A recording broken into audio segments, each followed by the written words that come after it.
కొన్ని కథలు వినడానికి కూడా గుండె ధైర్యం కావాలి. అలాంటి ఒక ఘటన జమ్మూ కాశ్మీర్లోని పహల్గాన్లో జరిగింది. ఆ రోజు జరిగిన సంఘటనకు ముందు నుంచే ఒక దుర్మార్గపు ఆట ఆడుకుంటూ వచ్చారు ఉగ్రవాదులు. ఒక భారత సైనికుడి భార్యను కిడ్నాప్ చేసి అడవిలోకి తీసుకెళ్లారు. ఆమె నుంచి కావాల్సిన సమాచారం అంతా రాబట్టారు. కాని ఈ కథ అక్కడితో ఆగలేదు. ఈ కథను పూర్తిగా తెలుసుకోవాలంటే మొదటి నుంచి చెప్పాలి. ఆ సైనికుడి భార్యను ఎందుకు జంగిల్లోకి తీసుకెళ్లారు? ఆ తర్వాత ఆమెకు ఏం జరిగింది? ఈ కథలోని ఒక్కో ఘట్టం మీ గుండెను కదిలిస్తుంది. ముందుగా ఈ వీడియోను లైక్ చేసి కామెంట్ బాక్స్లో జై హింద్ అని రాయండి. మన ఐక్యతను దేశ వ్యతిరేక శక్తులు చూడాలి. రండి ఇప్పుడు ఆ కథలోకి వెళదాం. ఎవరు చెప్పని ఒక నిజమైన కథ. పహల్గామ్, జమ్మూ కాశ్మీర్లోని ఒక స్వర్గధామం. ఉదయం సూర్యకిరణాలు మంచుతో కప్పబడిన లోయలను తడుతుంటే దేవదారు చెట్లు, శాంతమైన సరస్సులు ఒక అద్భుత చిత్రపటంలాగా కనిపిస్తాయి. అది ఏప్రిల్ నెల. పర్యాటకులు క్రమంగా రావడం మొదలైంది. ఢిల్లీ నుంచి వచ్చిన కొన్ని కుటుంబాలు వేసవి సెలవులను ఆస్వాదించేందుకు ఇక్కడికి చేరుకున్నాయి. అలాంటి వారిలో ఒకరు కెప్టెన్ అర్జున్ రావత్, భారత సైన్యంలో ఒక ధీరోదాత్త సైనికుడు. ఇటీవల ఒక ఆపరేషన్ నుంచి తిరిగి వచ్చిన అతను తన భార్య సియాతో కలిసి సెలవులు గడపడానికి పహల్గామ్కు వచ్చాడు. అర్జున్, సియా దంపతులకు పెళ్లై 3 ఏళ్లు. కాని ఇలా కలిసి పర్వతాల మధ్య గడపడం ఇదే మొదటిసారి. సియాకు పర్వతాలంటే ప్రాణం. ఆమెను సర్ప్రైజ్ చేయాలని అర్జున్ ఈ ప్రాంతాన్ని ఎంచుకున్నాడు. గెస్ట్ హౌస్లో చెకిన్ చేసిన తర్వాత వాళ్లు స్థానిక మార్కెట్ను సందర్శించారు. గరమగరమ జిలేబీలు తిన్నారు.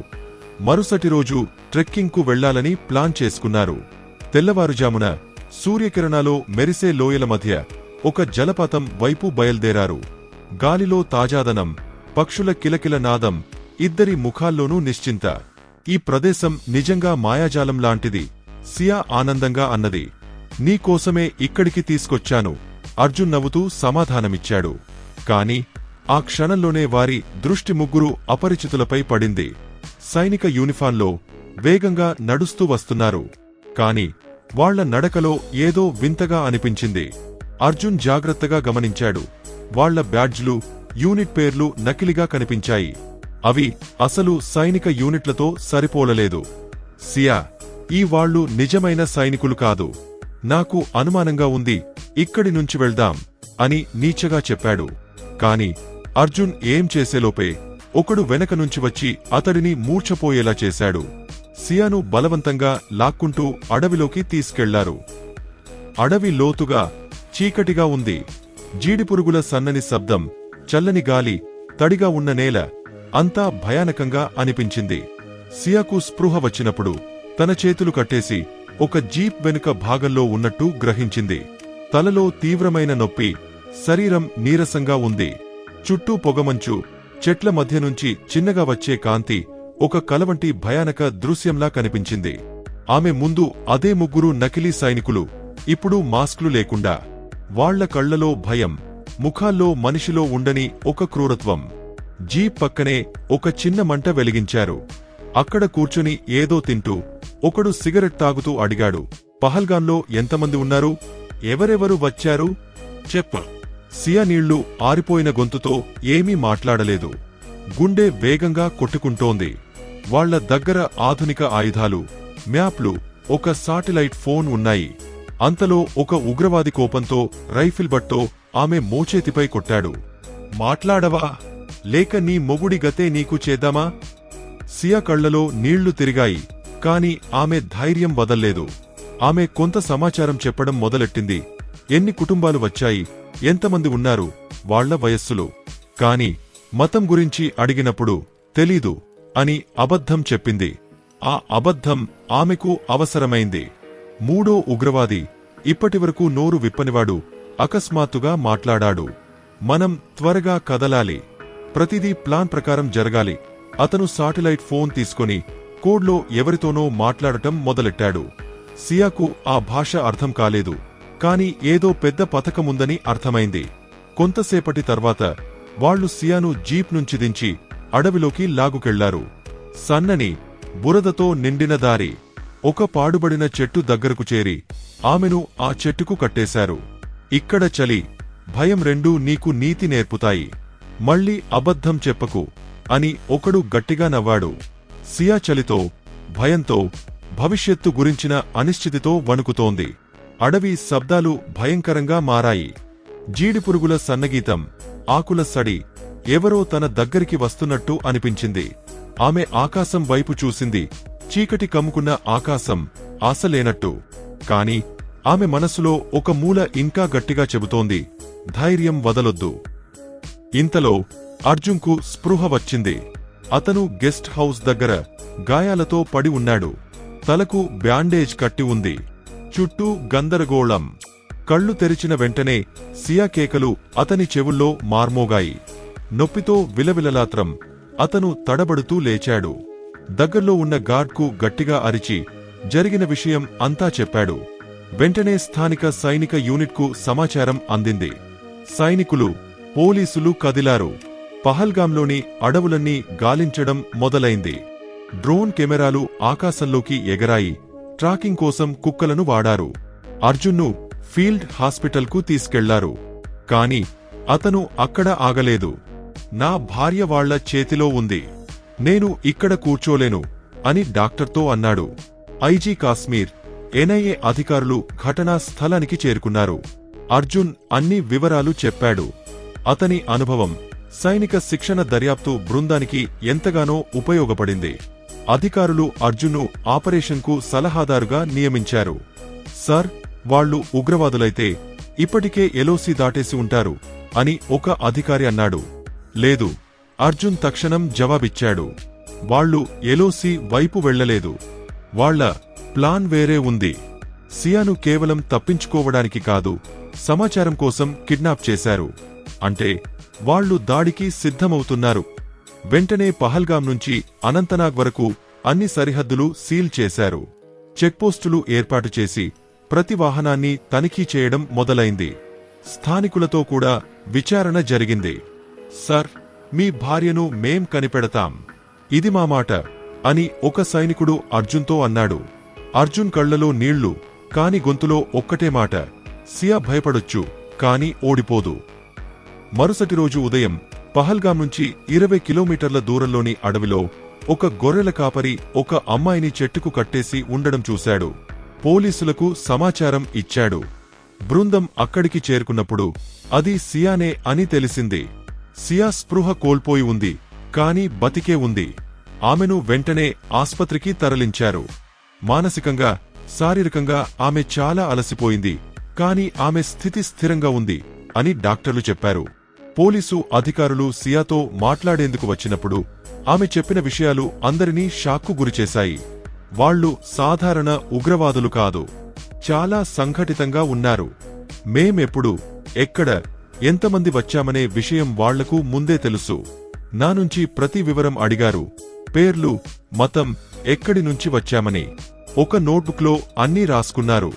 వాళ్ల దగ్గర శాటిలైట్ ఫోన్, మ్యాప్లు ఉన్నాయి. ఒకడు చెప్పాడు, మేం కొంతమందిని టార్గెట్ చేయాలని. వాళ్లు ఏదైనా మతానికి చెందిన వాళ్లను టార్గెట్ చేస్తున్నారా అని ఒక అధికారి అడిగాడు. సియా తల ఊపింది. అవును, తమ మతం కోసం ప్రతీకారం తీర్చుకోవాలని చెప్పారు. ఈ మాట వినగానే అధికారులు ఒక్కసారిగా ఉలిక్కిపడ్డారు. అంటే ఇది పెద్ద దాడి ప్లాన్నా? అవును, చాలా త్వరలో, సియా జవాబిచ్చింది. సియా ఇచ్చిన సమాచారంతో 24 గంటల్లో సైన్యం, పోలీసులు ఒక జాయింట్ టాస్క్ ఫోర్స్ ను ఏర్పాటు చేశారు. ఈ బృందంలో స్పెషల్ ఫీల్డ్ ఇంటెలిజెన్స్ అధికారులు, సైబర్ విశ్లేషకులు, ట్రాకింగ్ నిపుణులు ఉన్నారు. మొదటి దశలో ఎన్ఐఏ శాటిలైట్ ఫోన్ ఫ్రీక్వెన్సీని ట్రాక్ చేసింది. ఆ సిగ్నల్ పహల్గాం నుంచి 17 కిలోమీటర్ల దూరంలోని ఒక పాత సైనిక బంకర్ నుంచి వచ్చినట్టు తెలిసింది. 90వ దశకంలో సైన్యం ఉపయోగించిన ఈ బంకర్ ఇప్పుడు విడిచిపెట్టబడింది. సైన్యం 3 రూట్లను గుర్తించింది. ఆ రూట్ల ద్వారా ఉగ్రవాదులు బంకర్కు చేరుకునే అవకాశముంది. డ్రోన్లతో నిఘా పెట్టారు. కొన్ని ప్రాంతాల్లో థర్మల్ ఇమేజింగ్ కెమెరాలు అమర్చారు. కల్నల్ దీపక్ మాలిక్ ఆపరేషన్కు నాయకత్వం వహించారు. అర్జున్ను ఆపరేషనల్ సలహాదారుగా తీసుకున్నారు. స్పెషల్ సాఫ్ట్వేర్ సాయంతో ఆ ప్రాంతం డిజిటల్ మ్యాపింగ్ చేశారు. శాటిలైట్ ఫుటేజ్ను లోతుగా విశ్లేషించి ఉగ్రవాదులు ఏ రూట్ నుంచి రావచ్చో గుర్తించారు. ఎన్ఐఏ సోషల్ మీడియా, ఉగ్రవాద నెట్వర్క్లలో జరుగుతున్న కార్యకలాపాలను పరిశీలించింది.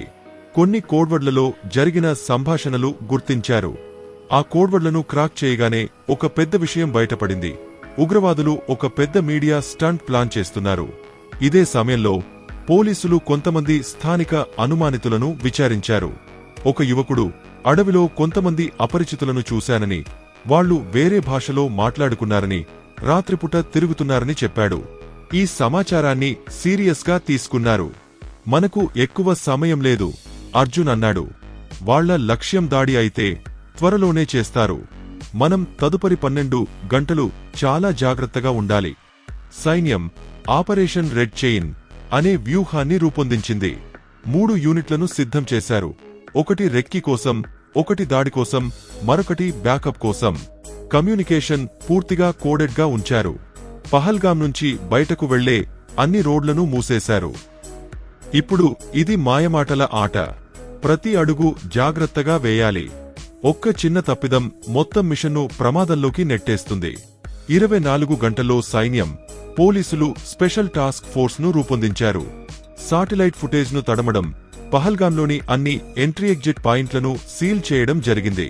ఎన్ఐఏకు ఉగ్రవాదుల దగ్గర ఉన్న శాటిలైట్ ఫోన్ ఫ్రీక్వెన్సీ దొరికింది. లొకేషన్ ట్రాక్ చేశారు. వాళ్లు ఇంకా అడవిలోనే ఉన్నారు, బహుశా ఏదో గుహలో లేదా పాత బంకర్లో. మనకు సమయం తక్కువ, అర్జున్ హెచ్చరించాడు. వాళ్లు దాడి చేయాలనుకుంటే త్వరలోనే చేస్తారు. దర్యాప్తులో ఒక కీలక విషయం బయటపడింది. ఈ ఉగ్రవాదులు లష్కర్ హక్ అనే కొత్త సంస్థకు చెందినవారు. వాళ్ల లక్ష్యం భారత్లో సామాజిక ఉద్రిక్తతలు రెచ్చగొట్టడం. వాళ్లు ఒక నకిలీ వీడియో తయారు చేయాలనుకున్నారు.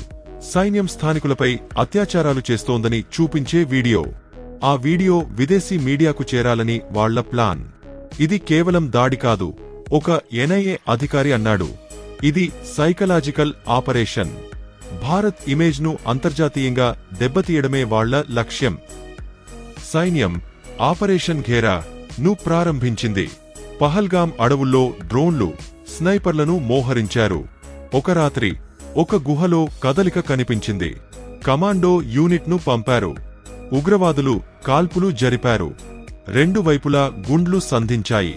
సియా చెప్పిన రూట్ ద్వారా ఒక యూనిట్ వెనక నుంచి వెళ్ళింది. 3 ఉగ్రవాదుల్లో 2ని మట్టుబెట్టారు. కాని ఒకడు, వాళ్ల లీడర్, తప్పించుకున్నాడు. అతడిని ఎలాగైనా పట్టుకోవాలి, అర్జున్ గట్టిగా అన్నాడు. తప్పించుకున్న ఉగ్రవాది సమీపంలోని ఒక గ్రామంలో దాక్కున్నాడు. అతను ఒక స్కూల్ దగ్గర ఏదో పెద్ద దాడి ప్లాన్ చేస్తున్నాడు. స్థానిక పోలీసులు, సైన్యం అక్కడ కూడా గాలింపు మొదలెట్టాయి. ఒక బాలుడు ఒక విషయం చెప్పాడు. ఒక అపరిచితుడు తనకు డబ్బులిచ్చి ఒక బ్యాగ్ను స్కూల్ దగ్గర పెట్టమని చెప్పాడని. ఈ మాట వినగానే సైనికులకు గుండె ఆగినట్టయింది. ఏదో పెద్ద దాడి జరగబోతోందని అర్థమైంది. వెంటనే గాలింపు వేగవంతం చేశారు. ఆ బ్యాగ్ గురించి చెప్పిన వ్యక్తిని పట్టుకున్నారు. విచారణలో అతను ఒక షాకింగ్ విషయం చెప్పాడు. వాళ్లు కేవలం 3 కాదు, ఎల్ఓసి నుంచి మరో గ్రూప్ రాబోతోందని. సైన్యం ఎల్ఓసి వద్ద హై అలర్ట్ జారీ చేసింది. మరో గ్రూప్ రాకముందే అన్ని రూట్లను సీల్ చేసి వాళ్ల ఆశలను భగ్నం చేశారు. అర్జున్కు రాబోయే ఘటనల గురించి ఏమీ తెలీదు. సియా నా ప్రాణాలను మాత్రమే కాదు, దేశాన్ని ఒక పెద్ద దాడి నుంచి కాపాడింది అని అతను అన్నాడు. కాని సియా ఆస్పత్రి నుంచి తిరిగి వచ్చిన తర్వాత ఆమె నిశ్శబ్దంగా మారిపోయింది. ఆమె కలల్లో ఇప్పటికీ ఆ అడవి, ఆ కేకలు, ఆ బంధన రాళ్లు వెంటాడుతున్నాయి. కొన్నిసార్లు రాత్రిళ్లు కేకలు వేస్తూ మేల్కొంటుంది. అర్జున్ ఆమెను ఓదార్చే ప్రయత్నం చేస్తాడు, కాని ఏమీ మాట్లాడలేడు. ఒక మనోవైద్యుడి సాయంతో సియా నెమ్మదిగా తేరుకుంది. ఆమె తన అనుభవాలను డైరీలో రాయడం మొదలెట్టింది. మరణం ముందు నిలబడినప్పుడు ఇంకా నేను ఏదో చేయగలనని అనుకున్న ఆ క్షణమే నిజమైన జీవితం అని ఆమె రాసింది. కాని ఇప్పుడు పహల్గాం పేరు వినగానే ఆమె కళ్లలో నీళ్లు తిరుగుతాయి. ఆ ఘటన ఆమె ఆత్మలో ఒక నిశ్శబ్దంలా మిగిలిపోయింది, ఎప్పటికీ ఆమెలో జీవించే ఒక గాయంలా. పహల్గాం లోయలు ఈ తుఫానుకు ఇప్పటికీ సాక్షిగా నిలిచాయి. ఒక శాంతమైన యాత్రను దేశ రక్షణ కోసం అతిపెద్ద పోరాటంగా మార్చిన తుఫానుకు. ఈ కథ మనకు ఒక పాఠం నేర్పుతుంది. ఎప్పుడూ అప్రమత్తంగా ఉండాలి, కష్ట సమయాల్లో ధైర్యంతో ముందుకు సాగాలి. జై హింద్.